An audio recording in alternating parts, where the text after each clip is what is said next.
I'm going to assume that risk that if it catches on fire, I'm going to be able to get out. My family's going to be out. I know it's probably going to be a total loss. But that's going to be a discussion between me and my insurance company.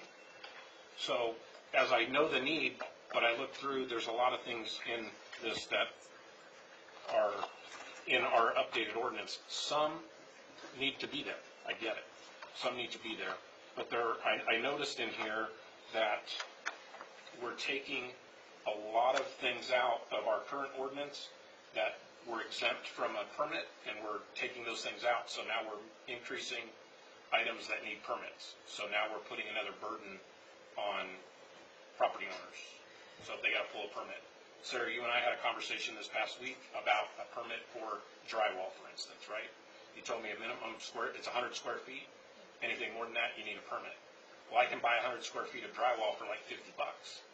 And I can install it myself, but if it's over 100 square feet, I need to get a permit for it. How much does that permit cost? $150? So it costs more for the permit than it does for the work. So where do we find that line where it's not burdensome, overly burdensome on our residents for these permits that we're charging for? I do have in this section 109.2.1 for the fees.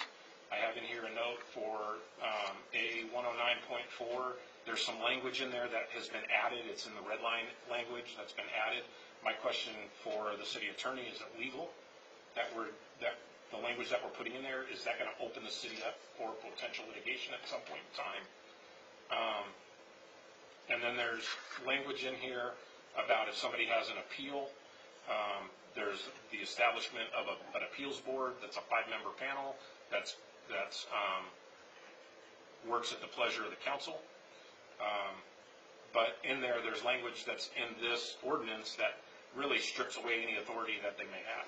So we've got an appeals board, but they don't really have any authority to effectively render a decision on an appeal based on the language that's in here. So I do have concerns that are on some of the language that's added, some of the language that's being taken out, because it's going to increase costs because we're not requiring permits. I noticed that we're not going to require a permit on a wall, retaining wall that's 2 feet or less, but that's like, what, 2 rows of bricks? But if it's 3 rows of bricks, then it's going to need a permit, whereas before it was 4 feet. So, I mean, I have concerns with this. My other question is, are we required by law to enforce or adopt what the state mandates? Because I've heard time and time again by people that we're a country of laws, but yet politicians pick and choose the laws they want to enforce, and there's no accountability, but yet we want to enforce this on people. And it seems like, I mean, we've got these building codes in place, but then it goes back to homelessness, right? Being homeless in itself is not a crime. However, if the structure that the homeless build is in violation of these building codes, are we enforcing that? Are we sending code enforcement out to red tag a building that was erected out of plywood and tarps? No fault of the homeless person, but if it doesn't meet the code and they built it not to standard, I mean, it's about their safety as well. So I have a lot of concerns with some of the language that's in here. I think that we should probably have maybe a work study to go through some of this to make sure that, one, it's legal, that we're doing stuff legal in here, that some of the language that we're adding is legal. But number 2, I mean, it goes back to the state doesn't have to seem to enforce any laws that they're imposed by the federal government. Why should we be compelled to enforce anything by the state?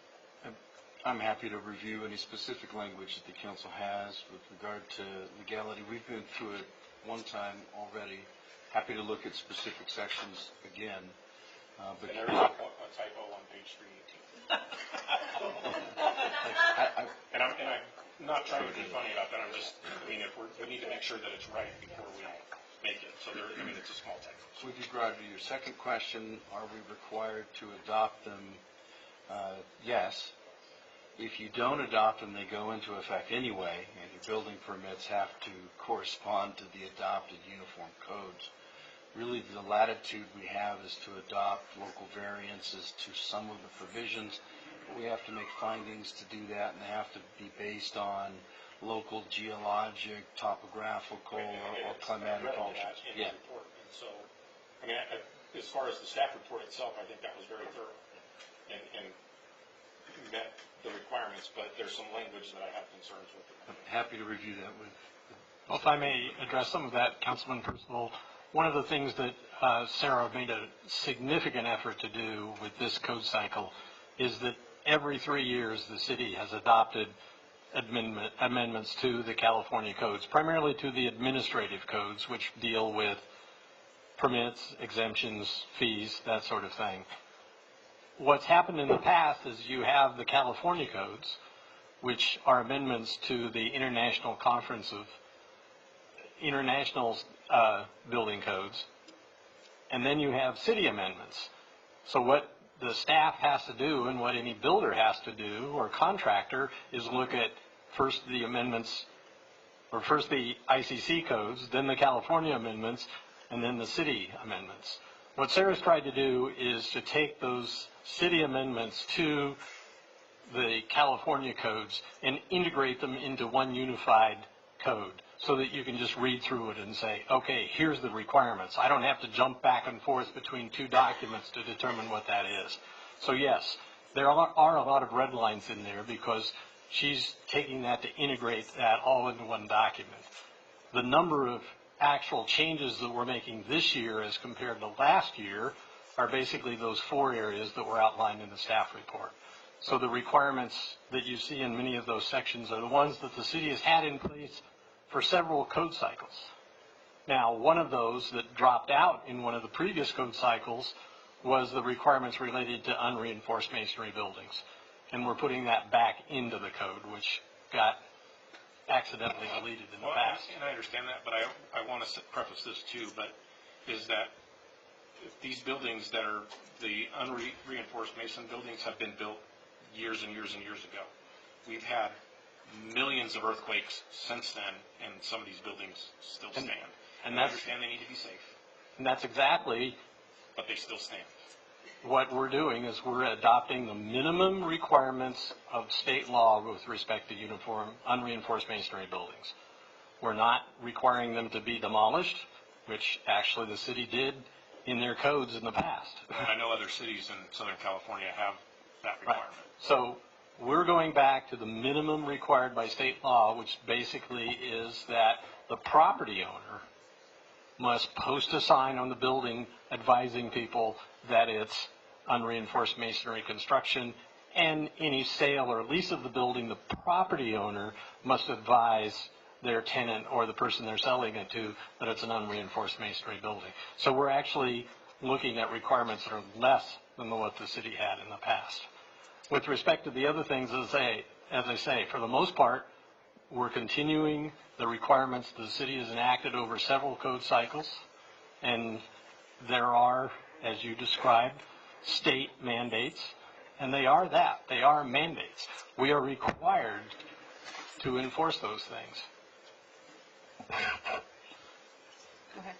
Okay. Yeah, I want to chime in and just provide a couple things as well.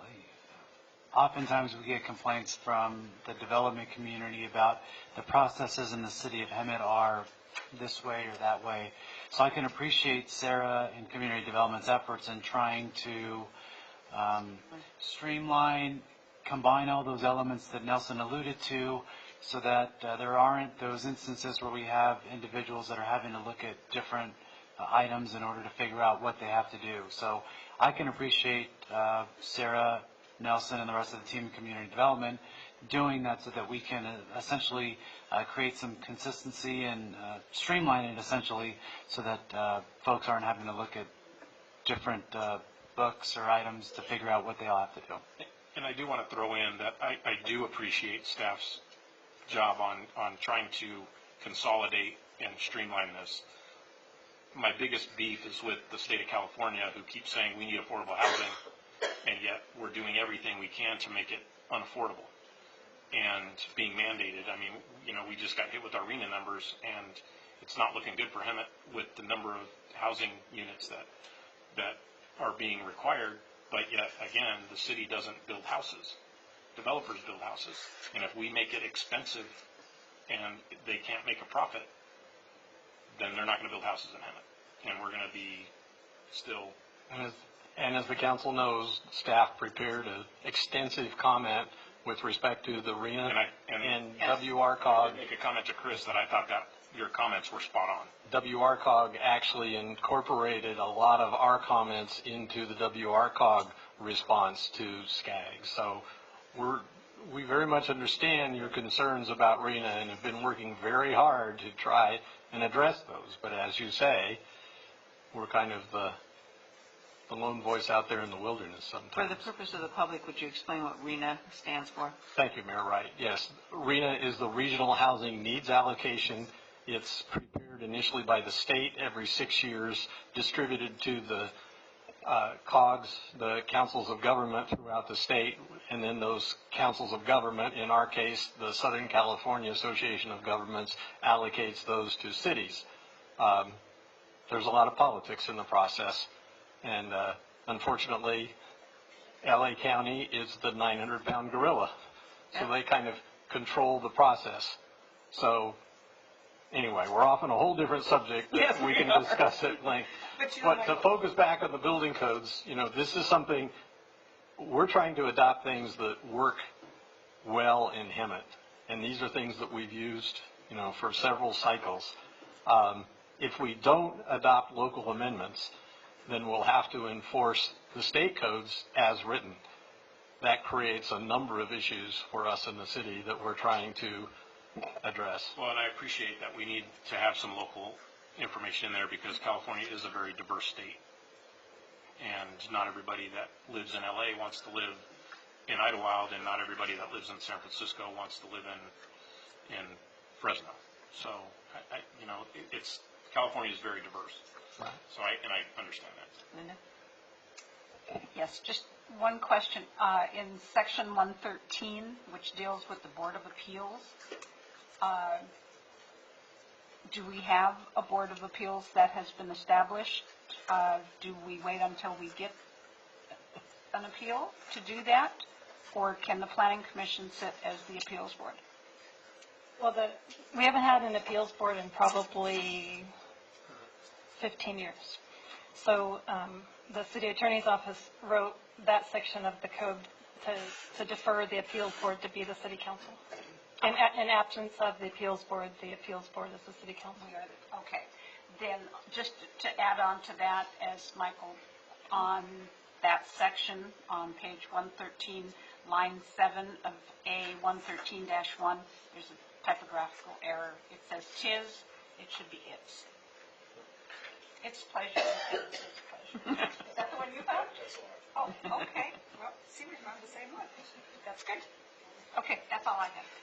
Although, we're hit with unfunded mandates consistently by the state, and there's things we must follow, begrudgingly in most cases, I wouldn't look forward to another letter from the state slapping our hands that we aren't doing what we're supposed to do. So, it is what it is, and if we have to follow, we obviously have to follow what the state says we have to follow. And like it or not,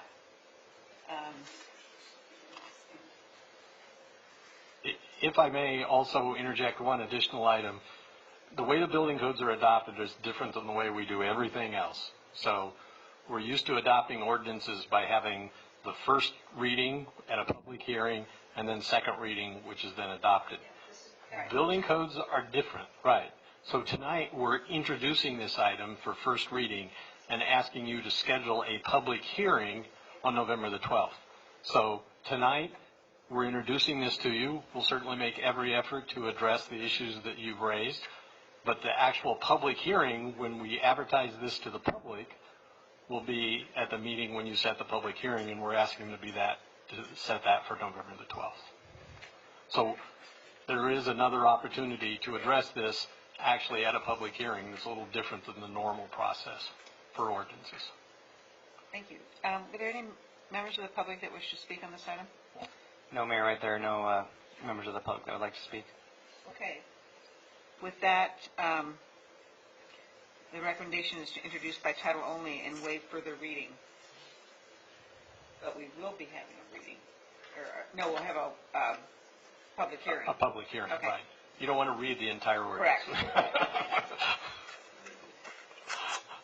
Can I have a I beg motion? to differ. We don't want to read it at a public hearing. Certainly, I would encourage all of you to take a look at it. But if you have additional questions, if you'd please direct those to myself, then I'll work with the building official and the fire chief to make sure that we address your concerns at the public hearing. May I have a motion? No one's going to make that motion.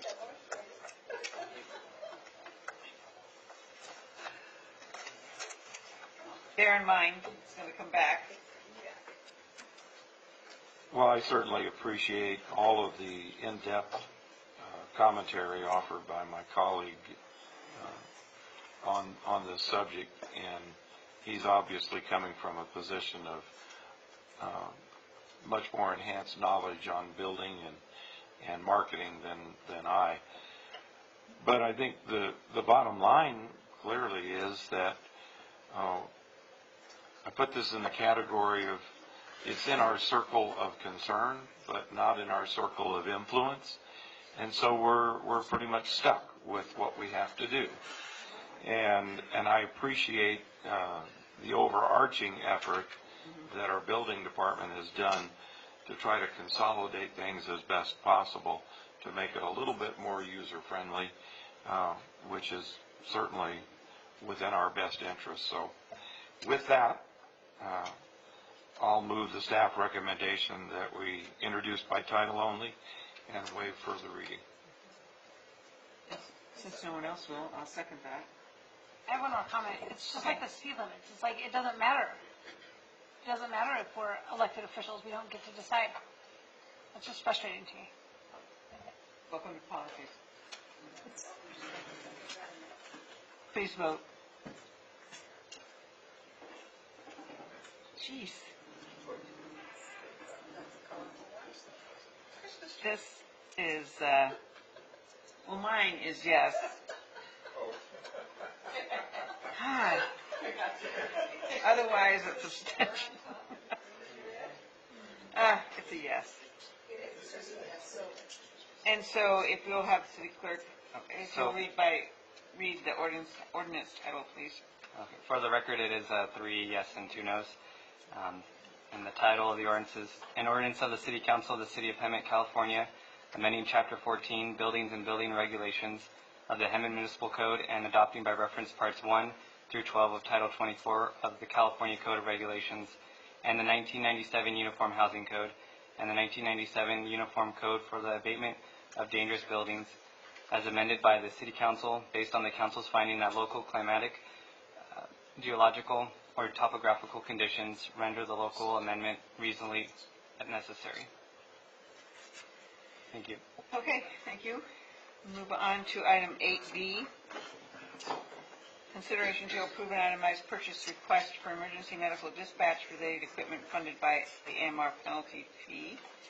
And we have our chief at the podium. Good evening, Mayor, members of the council.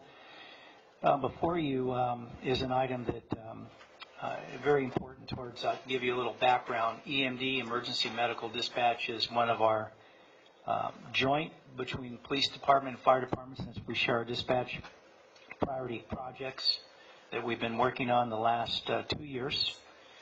The AMR penalty fee has been important towards several milestones. Number one was to purchase the EMD Pro QA training module, training and software. That was in the amount of $80,000. That has been purchased. Part of the effort is to build up our internal staff duty strength of dispatchers. We have to have a fixed number. We've been actively recruiting. Currently, the fire department has 3 positions that are funded as part of the Measure U budget.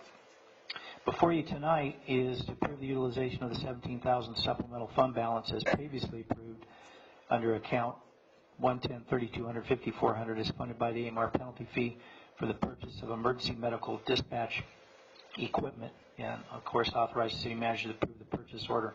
The background is a little confusing because we had just were before you with regard to the AMR penalty fee issue.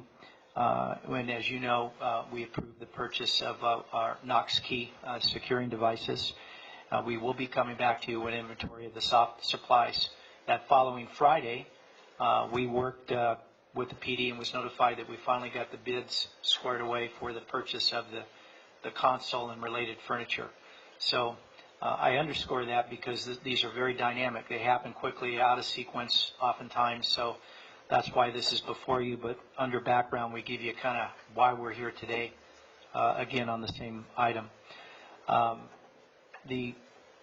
the purchase consideration tonight is within our expenditure guidelines. The approval and support for using this fee is again with the county. REMSA has approved this as part of our EMD implementation program. So basically, you could not be a council, conduct a meeting without a dais. And this is our dais for our dispatchers to provide the service as we add the additional dispatcher capacity. So that's what's before you today. And with that, I'll be open for any questions. Go ahead. Thank you, Mayor. I wanted to add too that you'll recall at the September 24th meeting, the Mayor Pro Tem Brown made I think it was an amended motion to have the staff bring back the expenditures for approval by the City Council. And so that's what prompted us to bring this item back for council approval. As the Chief mentioned, we will be bringing back the other soft costs that were included in that item. So this is the first expenditure of I think it was about $33,000 Balance, yes. for that. So that's what you have before you. Thank you, Mayor. I just had a slight concern about the fact that this is sole service manufacturer, and this is the only person that makes this item, and they're the only entity that sells the item. So, that sometimes puts up a red flag to me. If it's their unit, no one else sells it, what happens if they go out of business? A very valid point. It comes to compatibility. So when the dispatch group, our PD partners, were designing how we address the expansion issue right out of the gate. What are we going to do to expand our console capacity? So we need to add more dispatchers. It really is. If you look at page 2 and 3, it talks about the sole source manufacturer. Basically, it comes down to compatibility. The design features are compatible with the existing hardware and equipment that we have in place, as simple as that. So I'm not sure how many are actually in the business, but this basically plug and play would be a good description of being able to integrate that with our system.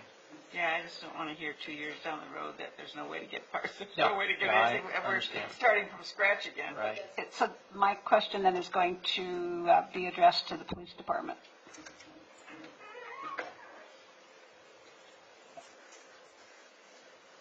Thank you, Captain Brock. So why did you guys choose this in the first place, if they were a sole source? So the dispatchers multitask like nobody that I've seen. If you've had an opportunity to be in our dispatch center, you'll notice they have 6 computer screens in front of them. They have 3 keyboards in front of them, 3 mouses. The desk raises and lowers so they can stand up as they work as opposed to sitting all day long. Other control functions, radio functions along with the desk.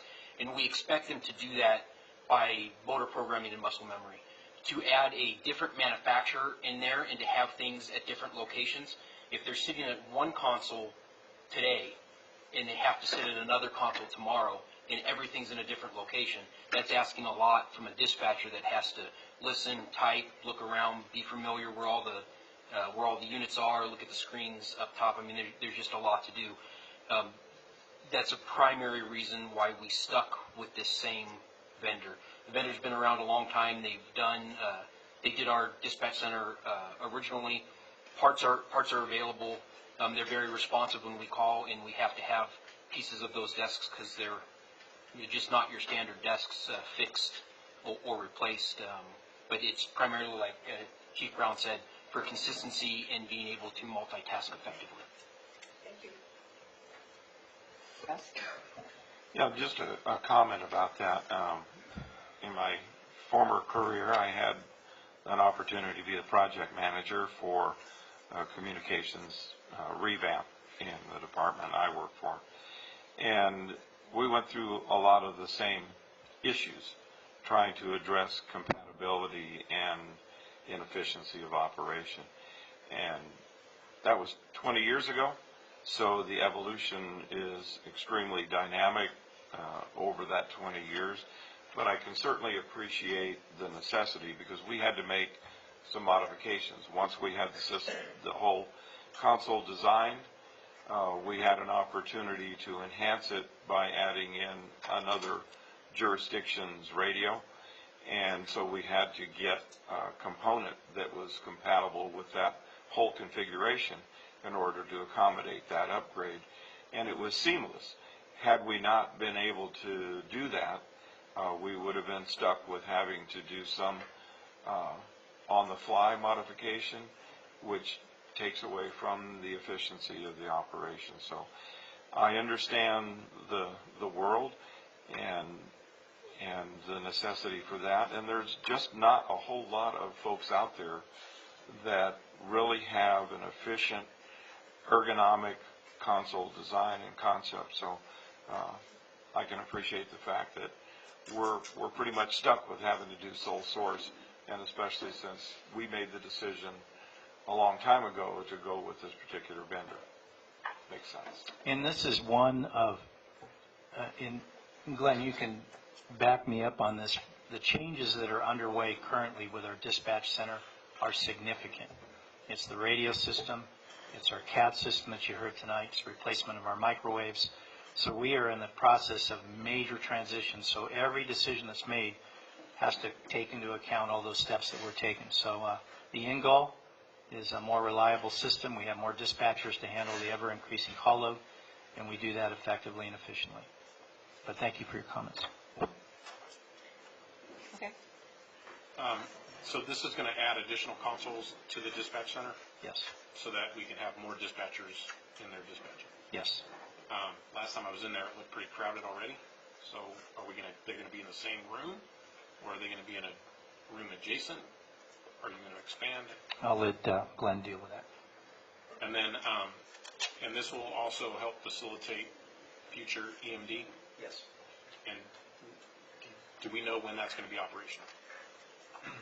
As I reported back to the council on 2 different occasions, that we've had to delay the implementation twice, and that solely deals with our inability to get adequate numbers during the recruitment process. Where right now, Glenn will brief you on that. June 2020 is the drop dead date. We must have EMD implemented by June 2020. And this will help facilitate that. This is a big step in that direction. So we're currently budgeted between police and fire for 19 dispatchers, 17 dispatchers and 2 call takers for a total of 19 people in our dispatch center. That works out roughly to 5 dispatchers per shift.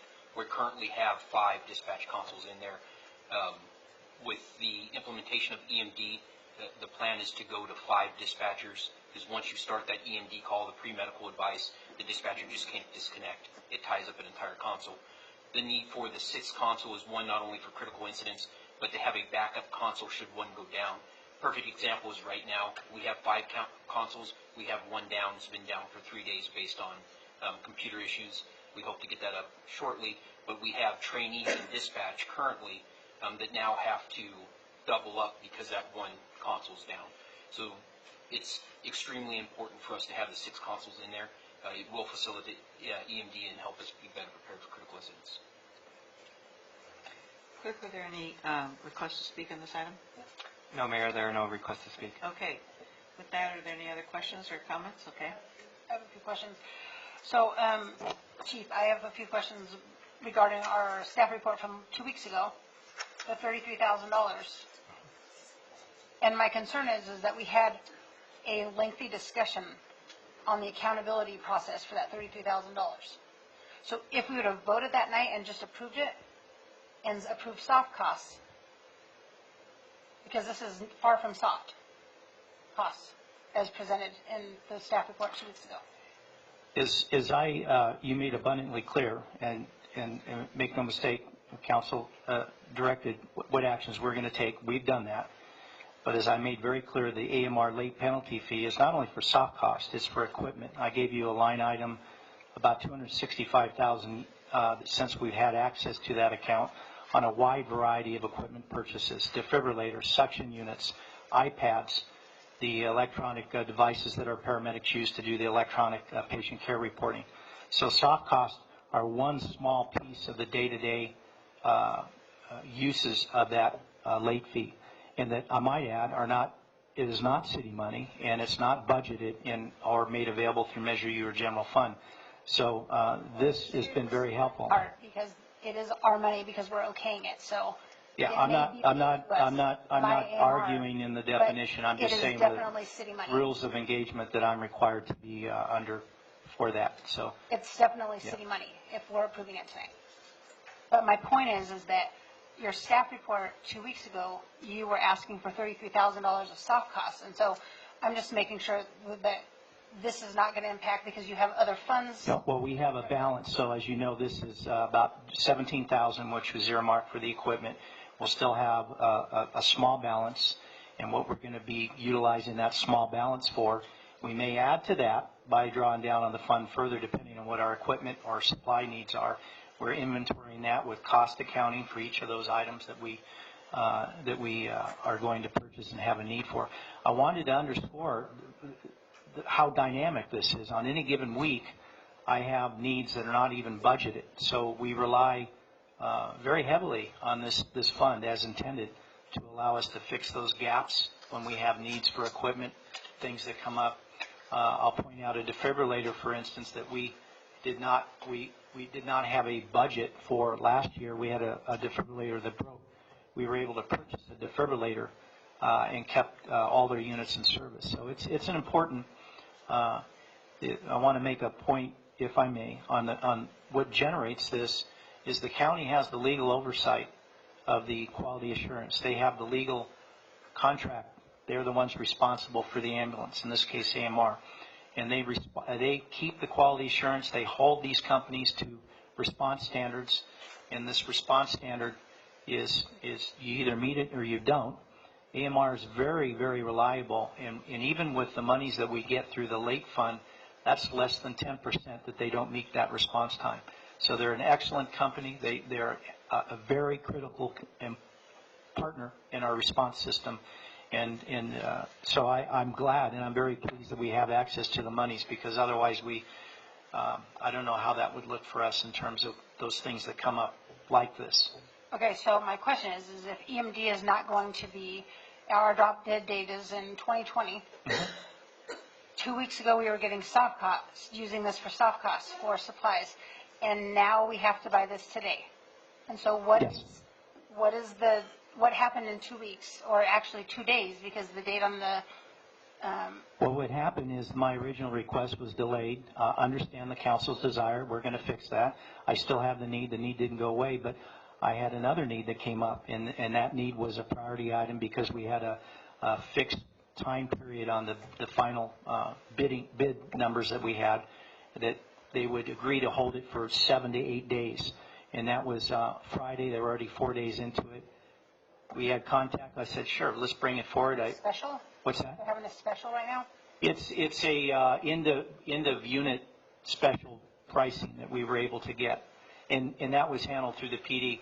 We've done 2 other purchases like this where we're really the funding source. The PD is the gathering point for if they have a need related to that, because we're trying to melt that together. So we've done that with dispatchers. We're doing this with the infrastructure for dispatch. So that's how this came about. It's a little awkward, but it works, and that's the intent. And so is it going to be used before 2020? We hope so, yes. That's our goal. Right now, we're looking at starting we've got all the committee structure established. We've had to delay it because we simply haven't had enough dispatchers that we've been able to recruit. We've created a call taker position. We've created dispatchers. We're looking at reestablishing our committee work groups and our teaching groups here in November. So both police chief and myself, along with Glenn's support and their team, our earmark is we got to get it done by June 2020. I think it's absolutely critical, 100% towards a broader strategic effort to we can't keep going on these ever-increasing calls that we go on. We need to reduce that impact, so I'm not coming to you asking for more resources, either people, equipment, etc. We need to do a better job.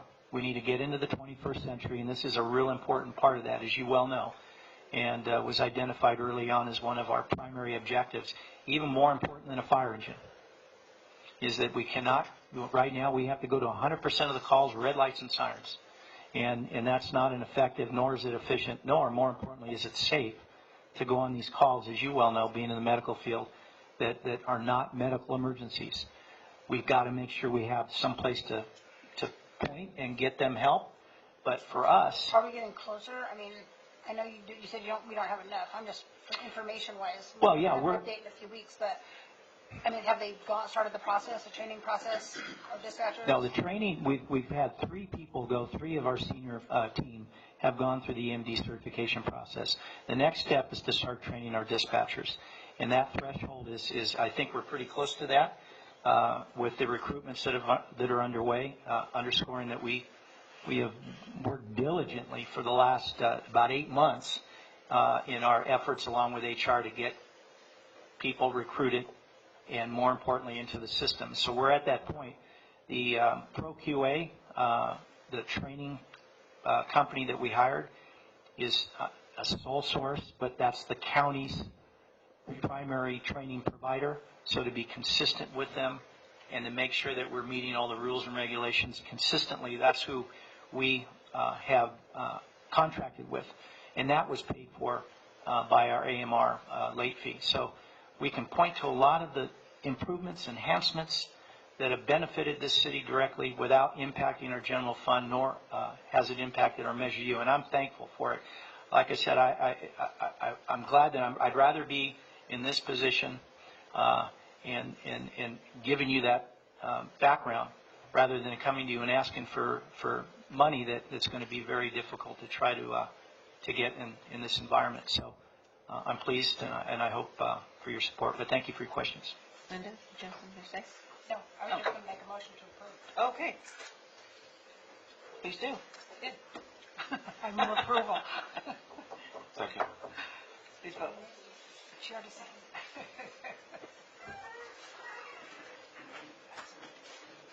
Actually, no. Let it be known that Is that a 5-0? Mayor, It's a 5-0. Thank you. It said yes here. yeah. Anyway, that Now it is says no. approved 5-0. Thank you so much, Council. Now we move on to City Council and staff reports. Councilmember Krupa. Okay. Well, RCTC,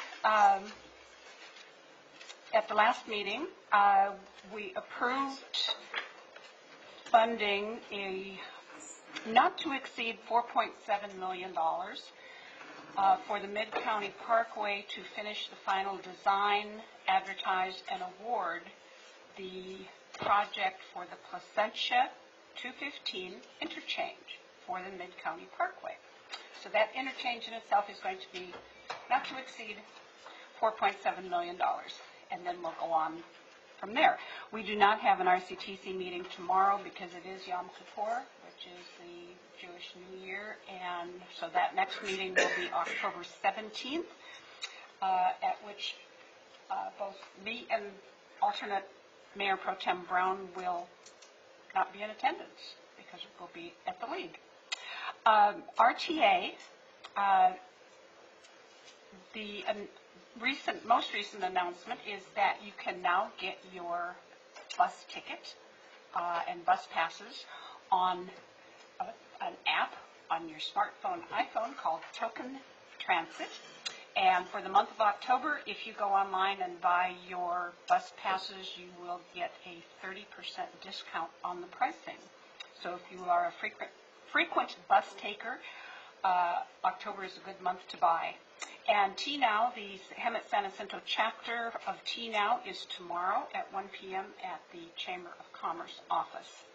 Ramona Bowl, Boo at the Bowl, October 25th, 26th, and 27th at the Ramona Bowl. They've got some different things this year, but it is mainly up in the courtyard, designed for younger children, safe trick-or-treat, a candy trail, all of that good stuff. And then down in the bowl, Valleywide puts on a scarier event for bigger kids. What's next? Library. Books by the Bag is this Saturday from 9 a.m. to 1 p.m. For $3, you grab a bag and you put as many books as you possibly can into that bag. And boy, I have seen people stuff those bags that they stretch. So it's a good deal. Go help your library. All the funding, this is put on by the Friends of the Library, and all the money goes back into different programs and things for the library. The League of California Cities annual conference is in Long Beach next week, Wednesday, Thursday, and Friday. Then we go on to our favorite Southern California Association of Governments, and of course all the talk is about our RHNA numbers. And yesterday I was in Riverside for the RHNA subcommittee meeting when they selected option 4. And some of the things that came out of that I really do want to talk about. How ridiculous it is. And I really appreciated a presentation that they had by a public policy gentleman whose basic comment was the state's estimate is very inaccurate. Their reasoning for how to build and where to build has no connection basically to reality. And that's just right off the top. So in our discussions, we looked at, and this option 4 connects jobs, high-quality transit areas, and growth on the, which is really ludicrous to me, on the 2045 projection of the RTP. Now, the RHNA numbers are for 2021 to 2029. So if we're doing housing for this cycle of 2021 to 2029, why are we basing projections on jobs, high-quality transit areas, and growth on a 2045 number? Not too. There you go. We asked many questions. What does accessibility to jobs mean? It means if you can get to a high-quality job center within 30 miles. You can't find one in Riverside County within 30 miles of anything. So that, we had questions on that. We asked about who's going to supply the water for the 1 million homes that are supposed to be here. What is going to happen to traffic congestion? Since we can't build additional freeways, we can only increase capacity. What about air quality? What about the environment? And a lady, a citizen in Los Angeles was at the LA office, and she got up and she said, I really want you to look at the numbers and two city comparisons. Coachella, out in the middle of the desert, and Culver City.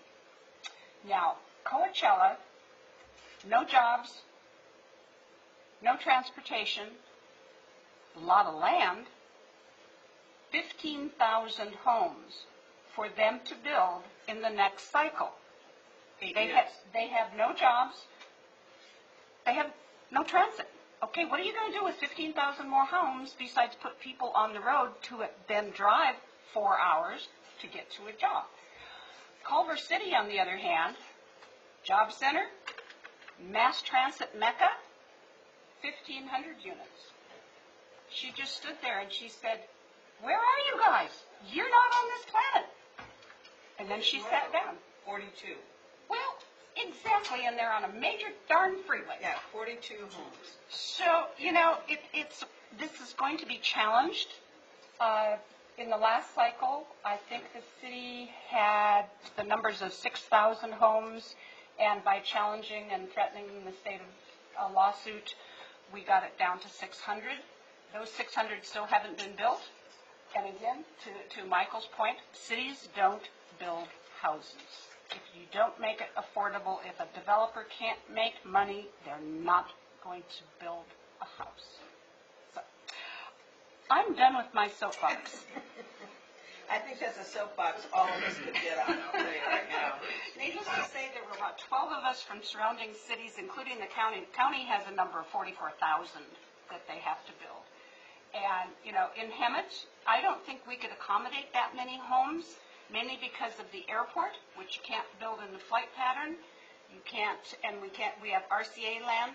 You can't build on RCA, that's habitat land. Can't build on that either. So, go figure. I don't know what they want us to do, but we're going to challenge 12,000 cottages. Yep. There you go. My blood pressure is up. Okay, Councilmember Meyer, you're up. I'm done.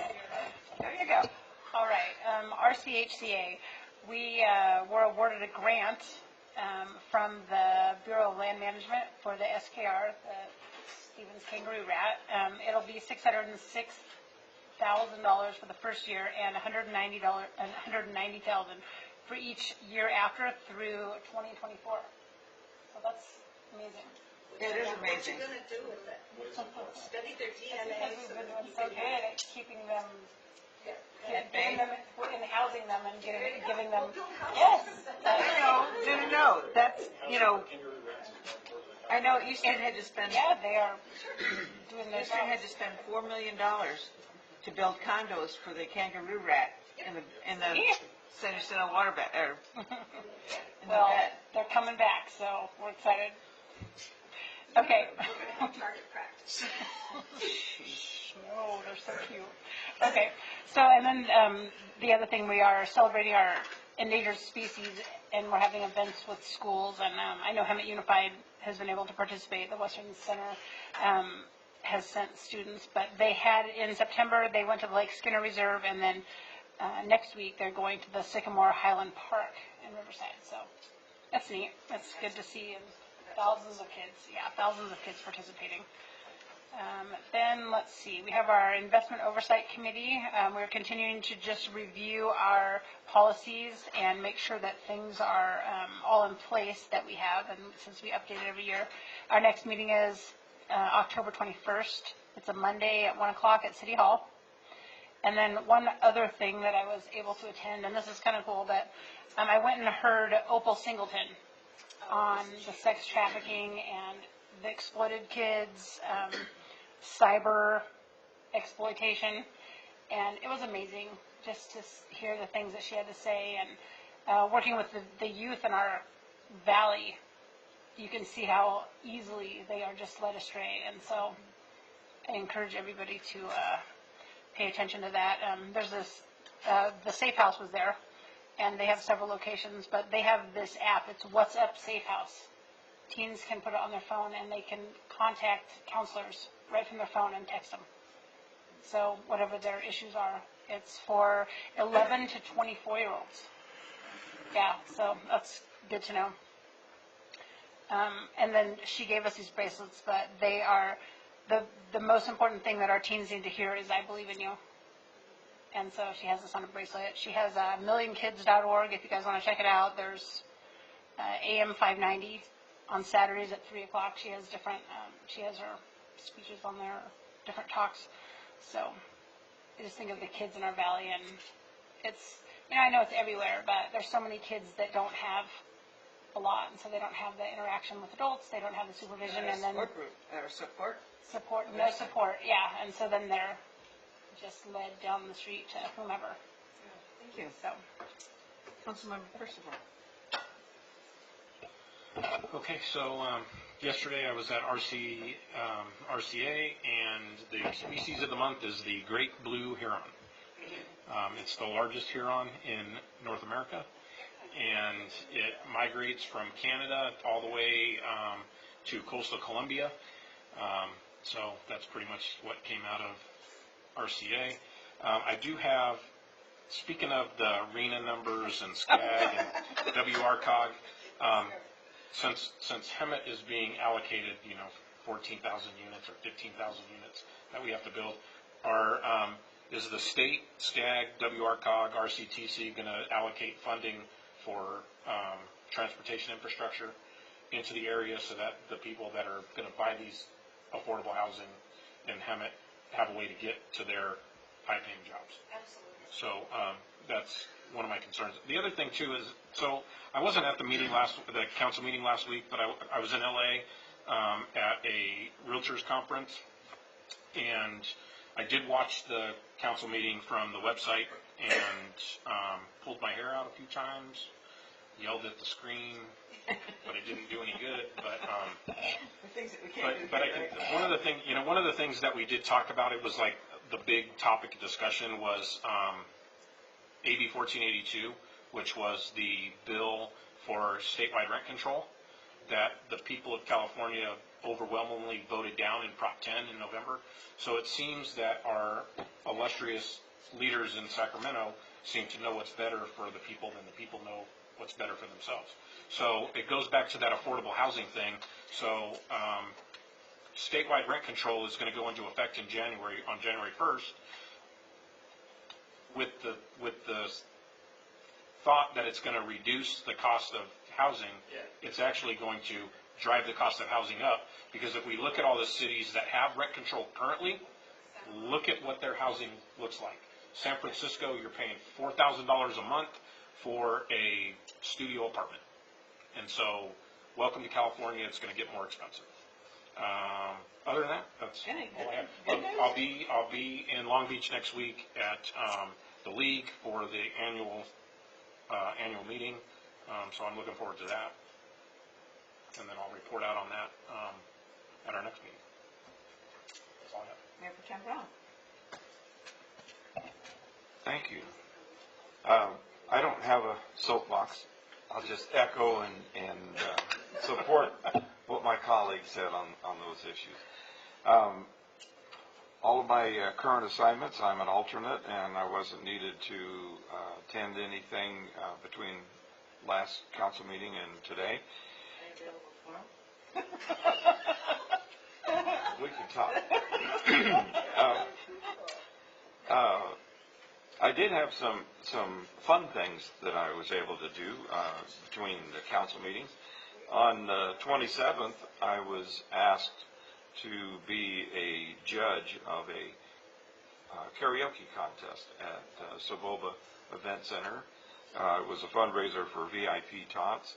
Had some very, very talented folks participating in that, and I was pleased to be on a panel of judges with much more expertise. There was a producer and a guy that markets bands, and one of the other judges was a former member of the band Cannibal and the Headhunters. Land of a Thousand Dances. I'm dating myself now. There's a few people in here that know them. Yeah, there's a few that know that. So, anyhow, that was a fun and productive event for them. The following day, I was able to go to the Valley Restart fundraiser that was hosted at Golden Era, and had a chance to participate in some of the entertainment there. A brief part. And then on the 2nd, was able to accompany our public works personnel in a tree planting ceremony, a tree that was provided by WRCOG, and Chris was there, and we got to shovel some dirt with a chrome shovel, and I made the comment that anybody that uses a chrome shovel is not a real worker. But it was a good ceremony, and it was in support of Clean Air Day. Yes, it was very nice, and we'll stop by and check on the tree periodically. Yeah, I noticed there weren't very many trees around it, so that was the lone tree in that area. Yeah. So that was good.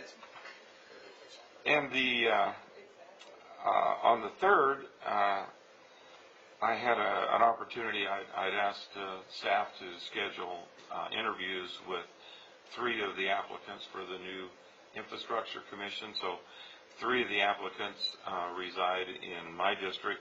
So I took the opportunity to interview them face to face, and they were very appreciative of the opportunity. And I think we have, at least with those 3, some good qualified candidates that would bring a lot to that new commission.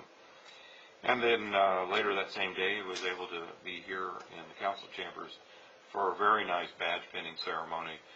Brought in some new police officers to our department, some laterals from outside agencies, and they're going to bring some good experience. And also, we have new dispatcher that was introduced, and two of them, and then a records clerk who is transitioning from records to becoming a dispatcher. So all good positive movements for the PD, and it's very encouraging that we eat that elephant one bite at a time to continue to try to recruit and bring in new personnel to meet our goals with that. So, and I too will be at LEAD conference next week. Okay. Geez, I don't follow that. I also was at the badge pinning ceremony. I appreciate that it was scheduled at 4:30 in the afternoon instead of 9 o'clock because it allowed me to attend, and I really appreciated being able to do that. I also attended a opening of a new restaurant in town. This is an individual who has invested quite a bit of money in this community with different locations of his restaurants, and this was a new one that we've all been waiting for to open in the Wentworth Center. So they have, it's called Tacos and Beer, but they have craft beer, and it's a beautiful place. They did an incredible job, and again, we appreciate this individual who has continued to invest in our city and does an incredible job with whatever he opens. So. And the artwork was something to go in and see because it's very unusual, beautiful, and they did a tremendous job. So, talking about WRCOG, besides RENA, which is all on our minds, they also talked about the Public Service Fellowship program that WRCOG provides. And that's getting graduate fellows to their committee member agencies as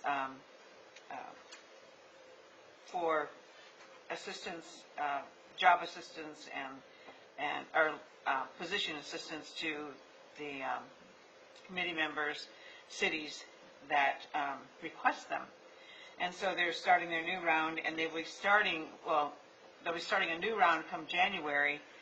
We missed the round last time, and I hope to heavens that we will be putting in for request in February for us to acquire one of those fellows.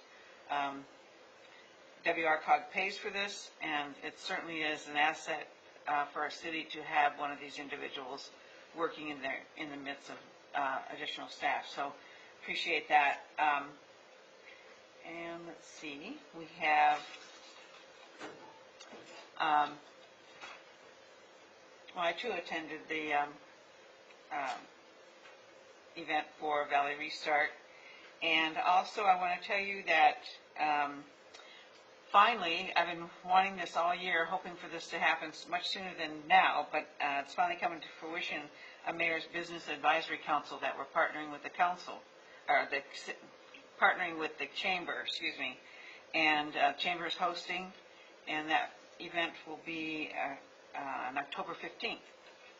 So we look forward to that. It's something like I said, I've wanted since the beginning of the year, and a lot of other things took precedence, and so we're happy to finally get that started and getting a group together to encouraging economic development and businesses to come to the city. Also, November 7th will be our State of the City, and it will be a breakfast, $25, 7:30